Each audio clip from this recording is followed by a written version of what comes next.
बच्चों, कैसे हो आप सभी? आशा करती हूँ आप सभी स्वस्थ होंगे। चलिए आज की वर्कशीट शुरू करते बेटा। आज दिनांक है 20 सितंबर 2021 और डीआई द्वारा दी गई वर्कशीट नंबर 74, जिसमें दो भाग है ए और बी। दोनों इसी वीडियो में कराए जाएंगे। 74 ए है हमारा हिंदी विषय का और बी है हमारा ईवीएस सब्जेक्ट यानी हमारे आसपास जो बुक है उसमें से। बने रहिए वीडियो के अंत तक। पहले करते हैं 74 ए जो हिंदी विषय की वर्कशीट है कक्षा 5 के लिए। यहाँ साथ में आप अपना सेक्शन लिखेंगे, ए, बी या सी, जो भी आपका सेक्शन है। आज हम हमारी पाठ्य पुस्तक रिमझिम में एक दिन की बादशाहत पाठ है, उससे आज की हमारी ये वर्कशीट ली गई है। यहाँ आपको अपना नाम और यहाँ पर अपने शिक्षक या शिक्षिका का नाम लिखना है। आइए बच्चों, आज हम अपनी पाठ्य पुस्तक के पाठ एक दिन की बादशाहत को बोलकर पढ़ते हैं और इस कार्यपत्रिका को पूरा करने की प्रयास करते हैं। बच्चों, आपने पाठ को पढ़ते समय देखा होगा कि इस कहानी में कई जगह संवाद दिए गए हैं, तो कई जगह बिना संवाद के ही कहानी आगे बढ़ा दी गई है। जहां संवाद नहीं दिए गए, क्या आपने वहां कहानी के पात्रों के बीच होने वाली कुछ रोचक संवादों की कल्पना की है? आइए आज कुछ ऐसा ही करते हैं। देखिए, प्रश्न 1। पाठ में जब खानसामा खाना पकाने के विषय पर अम्मी से पूछता है, उस समय आरिफ और उसकी अम्मी के बीच कौन कौन से संवाद हुए होंगे? अपने अनुमान से लिखिए। तो यहाँ पर जब खानसामा अम्मी से पूछते हैं कि बेगम साहब आज क्या पकेगा, तो बेगम साहब क्या कहती है? आलू गोश्त, कबाब, मिर्च का सालन ये बनेगा। तब इस पर आरिफ कहता है, आप अपनी पुस्तक से भी देख सकते हैं, वहाँ पर संवाद तो नहीं दिए गए हैं, लेकिन आप वहाँ से थोड़ा सा अनुमान लगा सकते हैं। आरिफ कहता है नहीं बनेगा। हम यहाँ पर अपने अनुसार कह रहे हैं कि नहीं अम्मी जान, नहीं खानसामा, आज खाने में ये नहीं बनेगा। ठीक है, आज खाने में ये नहीं बनेगा, आज खाने में हमारी पसंद का खाना बनेगा। तो अम्मी यहाँ पर क्या गुस्सा होते हुए कह सकती है कि नहीं, तुम खाने के लिए नहीं बताओगे, खाने के लिए हम बताएंगे। तो उस पर आरिफ कहता है, आज हम एक दिन के लिए हमें बादशाहत मिली हुई है, तो खाने में क्या बनेगा वो हम बताएंगे, आज क्या बनेगा।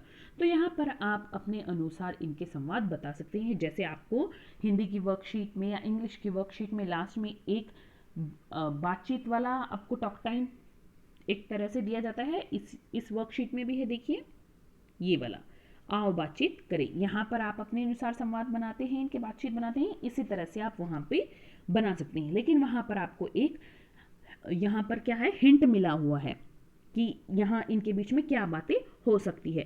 जैसे एक दिन की बादशाहत इनको मिली है और अम्मी इनको मना कर सकती है खाने के लिए कि नहीं ये खाने में नहीं बनेगा। तो यहाँ पर आरिफ कह सकता है कि नहीं हमें बादशाहत मिली है तो खाना हम चुनेंगे, आज क्या क्या बनेगा। आप अपने अनुसार इस तरह से इनके संवाद बना सकते हैं। बच्चों, एक दिन की बादशाहत पाठ में बहुत से शब्द ऐसे आए हैं जिन्हें आप ध्यान से देखेंगे तो पाएंगे सभी शब्दों में किसी किसी वर्ण के नीचे बिंदी लगी हुई है, जैसे गजल, नजर, चीज आदि। वर्णों के नीचे लगी बिंदी नुक्ता कहलाती है। नुक्ता लगने से वर्ण का उच्चारण बदल जाता है। जैसे अगर मैं आपको बोलती हूं, देखिए यही बोल देती हूं, यह है जरूर। अगर मैं बोल देती हूं ये, तो ये है जरूर। यहां ये है जय और ये है जय, तो इसकी आवाज में ही क्या आता है, बदलाव आ जाता है। तो इसको हम बोलते हैं, ये जो बिंदी लगी है इसको नुक्ता बोलते हैं, और नुक्ता लगने से क्या है, वर्ण का उच्चारण बदल जाता है। प्रश्न 2, नीचे दिए गए शब्द समूहों में से नुक्ते पर ध्यान देते हुए सही वर्तनी वाले शब्द पर गोला लगाइए। देखिए आवाज, आ वा, अब हम आवाज बोल रहे हैं ज, तो किस पर हमारा नुक्ता है, क्या आ पर या वा पर? यह है आ वा ज पर। दूसरा है जरूर, फिर यहाँ रे पर, फिर यहाँ रे पर नहीं, जरूर में ज पर हमारा क्या है, नुक्ता है। तारीफ, तारीफ जब हम बोलकर देख रहे हैं फ पे हमें अलग से दिख रहा है तो दूसरे पर, इनको हम इस तरह से काट भी सकते हैं। ठीक है, अगला है फारसी, फ पे है फारसी। तो इन पर हम कांटा लगा देते हैं। तो कौन कौन से सही है? ये है हमारी आवाज़, ज़रूर, तारीफ और फारसी। प्रश्न 3, अपनी पाठ्यपुस्तक में से कोई 5 नुक्ते वाले शब्द ढूंढकर नीचे दी गई तालिका में लिखिए। ये शब्द पाठ एक दिन की बादशाहत के अलावा किसी अन्य पाठ में से ढूंढकर लिखिए। तो यहाँ पर आपको अपनी पाठ्यपुस्तक में से ढूंढना है, जो भी आपकी पाठ्यपुस्तक में से एक दिन की बादशाहत के अलावा किसी अन्य पाठ में से ढूंढकर लिखने हैं। आपको यहाँ पर क्या काम मिल रहा है बेटा कि अब मैं आपको एक दिन की बादशाहत में से 5 शब्द बता रही हूँ, लेकिन आपको वो नहीं लिखने, उनके अलावा दूसरे पाठों में से ढूंढ कर लिखने हैं। कैसे आपको नुक्ता वाले शब्द मिलेंगे देखिए। जैसे आप अगर ये ही पाठ देखेंगे एक दिन की बादशाहत, तो इसमें आपको हुजूरे, सफ़ेद, ज़रूर, हर्ज, कमीज़, इस तरह से बहुत नुक्ता वाले शब्द मिलेंगे। आपको अपनी बुक में से ढूंढने हैं, पाठ्यपुस्तक में से ढूंढने हैं, एक दिन के बादशाहत पाठ को छोड़कर दूसरे पाठ में से ढूंढने हैं। जैसे ज़मीन, कहीं बाजार हो सकता है, आप देखिए बाजार, ठीक है। और ये ज यहाँ पर ज के नीचे नुक्ता लगेगा, तो ये बाजार नहीं बाजार बोला जाएगा। इस तरह से आपको ऐसे शब्द ढूंढने हैं जिस पर यहाँ किसी वर्ण के नीचे नुक्ता लगा है। ठीक है बेटा, आपको कोई 5 शब्द इस तरह ढूंढने हैं। आओ बातचीत करें। प्यारे बच्चों, साथ दिए गए चित्र को ध्यान से देखिए। आपको क्या लगता है चित्र में दिख रही औरत और बच्चे क्या बात कर रहे होंगे? अनुमान लगाकर उनके संवाद या बातचीत को जोर जोर से बोलिए और अपनी कॉपी में लिखिए। तो यहाँ पर क्या बात हो सकती है? ये औरत कुछ खाने के लिए लाई है, तो ये कह सकती हैं ये लड्डू किसे चाहिए? तो यहाँ पर राधा कहती है मुझे चाहिए लड्डू। यहाँ पर वरुण कहता है नहीं, मैं खाऊंगा लड्डू, मुझे लड्डू सबसे पहले चाहिए। आप कोई और वार्तालाप या बातचीत भी इनके संवाद बना सकते हैं। अभिभावकों के लिए सुझाव है, बच्चों को विभिन्न कहानियां पढ़ने के लिए प्रेरित कीजिए। अभिनय क्षमता के विकास के लिए बच्चों को उन कहानियों में से उनके मनपसंद पात्र का अभिनय करने के लिए भी कहा जा सकता है कि उनको जो भी कैरेक्टर अच्छा लगे उसका वो रोल करे। तो बच्चों, आपको कार्यपत्रिका मजेदार लगी ना? अब बताइए आज आपने क्या नया सीखा। आज का कोविड का मैसेज है, अपने हाथों को साबुन और पानी से नियमित रूप से धोएं, तभी हम कोरोना से बच सकते हैं। हिंदी की वर्कशीट यहीं पर खत्म होती है। आप देखते हैं ईवीएस की वर्कशीट। ये है हमारी ईवीएस सब्जेक्ट की वर्कशीट 74B क्लास 5 के लिए। यहाँ आपको अपना नेम और यहाँ अपनी टीचर का नेम फिल करना है। प्यारे बच्चों, क्या आपको संगीत सुनना अच्छा लगता है? हमारे आसपास छोटी छोटी ध्वनियों में संगीत है, जैसे बारिश की बूंदों में, पक्षियों की चहचहाहट में इत्यादि। लेकिन एक खास तरह की संगीत ध्वनि उत्पन्न करने के लिए हमें संगीत वाद्य यंत्रों की आवश्यकता होती है, जिन्हें हम म्यूजिकल इंस्ट्रूमेंट्स के नाम से भी जानते हैं। आज हम इन्हीं संगीत वाद्य यंत्रों यानी म्यूजिकल इंस्ट्रूमेंट्स के बारे में चर्चा करेंगे। तो क्या होते हैं म्यूजिकल इंस्ट्रूमेंट? यानी संगीत वाद्य यंत्र जिनसे विभिन्न आवाज आए और वो संगीत उत्पन्न करने के लिए ही बनाए गए हों। देखिए कैसे। आगे आपको प्रश्न में इसका जवाब मिलेगा। प्रश्न 1, प्यारे बच्चों, नीचे कुछ वाद्य यंत्रों यानी म्यूजिकल इंस्ट्रूमेंट के चित्र दिए गए हैं। संकेत बॉक्स की सहायता से इन्हें पहचान कर इनके नाम कॉपी में लिखो। संकेत बॉक्स में है बांसुरी, डफली, ढोलक, बीन, वीणा, ढोल, ड्रम। देखिए, सबसे पहले है ये है हमारा कौन सा यंत्र? इस तरह से देख लेते हैं। ये है हमारा कौन सा यंत्र है? ये है हमारी डफली। क्या है ये? डफली। दूसरा है ये कौन सा यंत्र है हमारा? ये है हमारी बीन। क्या है? बीन, जो सपेरे लेकर भी घूमते रहते हैं। तीसरी है हमारी बांसुरी, कृष्ण की फोटो में आपको दिखाई देती होगी, ये तीसरा है बांसुरी। चौथी है हमारी ढोलक, ठीक है। पांचवी है हमारी वीणा, ठीक है। और छठी